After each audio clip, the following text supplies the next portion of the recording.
Hi again. This is going to be a quick little video, I hope. I'll try to keep it quick. I can never promise that, but I'll try. On how to identify young plants. This is a coreopsis, or tick seed, and it is the official state wildflower of Florida. These grow wild, and you'll see them along the highways and byways, and they come out every spring. They grow from reseeded flowers, so I can show you here. This is the flower, and then after they're done flowering, they will create these little pods, and these little pods contain seeds. They break open, they lay eggs. They disperse seeds, and then the following year they'll come up. Every once in a while you'll see one rogue just kind of pop up out of the ground, but that's the point of this video. The key to a lot of stuff in your garden is knowing what it is before it becomes what it is. And coreopsis is one of the easiest plants to identify when it's young, so that you know what it is and you don't kill it or pull it or whatever.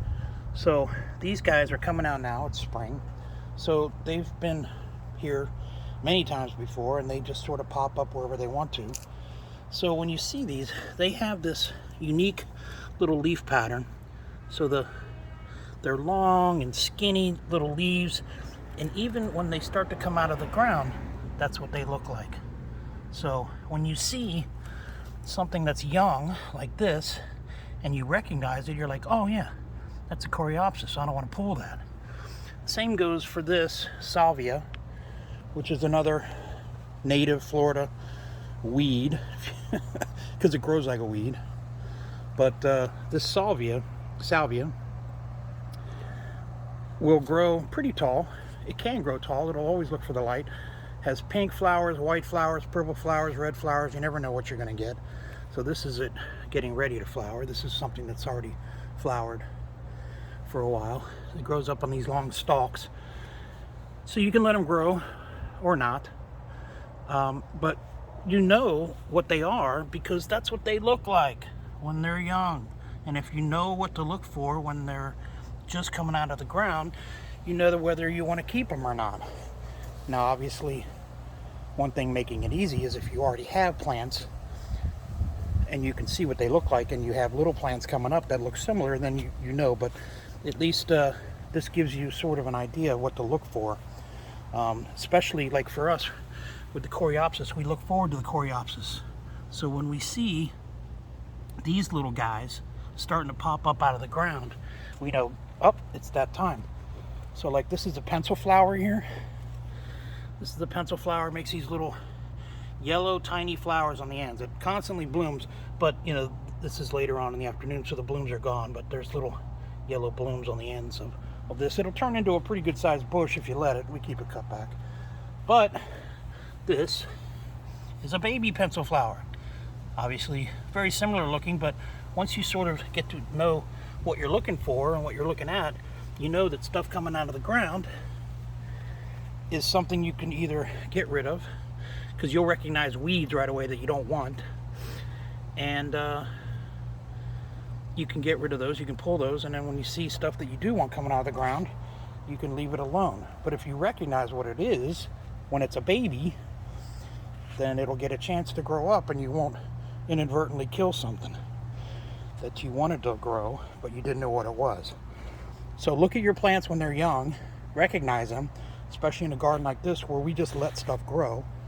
Everything here that's growing is because we want it to. There's not anything in this greenery that is growing inadvertently.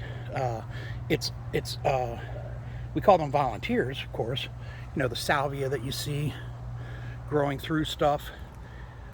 You know, this is a salvia, a little pink one, just sort of coming up through this shepherd's pole right here.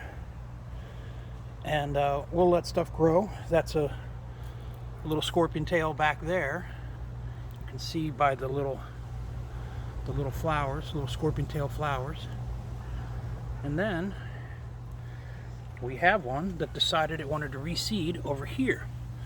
But I knew what it was even before the flower came out on it. It's got a little flower out there, you can see it. But even before, I could tell by the type of leaves And the way the leaves look, you can tell what kind of plant it is, even when it's a little tiny thing coming out of the ground. So get used to looking for stuff that you recognize in adult plants that you can identify young plants with.